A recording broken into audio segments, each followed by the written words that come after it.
आज मुझे ये मौका देकर के मेरा बहुत सम्मान किया है, मेरा बहुत गौरव बढ़ाया है, क्योंकि ऐसी पार्टी का सदस्य बनना ये भी अपने आप में सौभाग्य का विषय है, गर्व का विषय है। और उसमें भी जब नई सदस्यता का दौर होता हो और उसमें ही प्रथम सदस्य बनने का सौभाग्य मिले, तब तो सोने में सुहागा हो जाता है।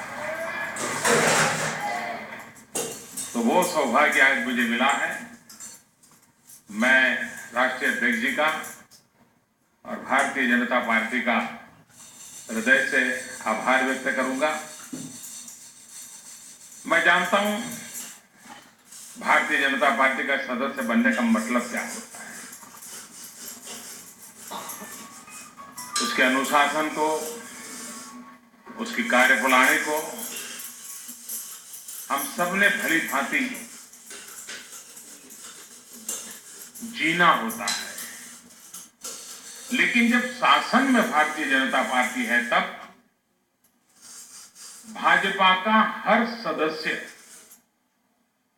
एक प्रकार से जनप्रतिनिधि भी होता है। सामान्य मानवीय की आशा आकांक्षाओं का वो केंद्र बिंदु होता है, और उस केंद्र बिंदु होने के नाते अपने निजी कार्य से भी अतिरिक्त उसने समाज के उन कामों के साथ जुड़ना होता है जिसकी समाज को अपेक्षा होती है। और इसलिए और अब देश में राजनीतिक चरित्र बदलता जा रहा है। पहला एक समय था जब रचनात्मक कामों के माध्यम से राजनीतिक प्रवृत्तियां चलती थी। बाद में एक कालखंड आया जिसमें जन आंदोलनों के माध्यम से राजनीतिक प्रवृत्तियां चलती थी, और दो सीधे सीधे हिस्से हुआ करते थे।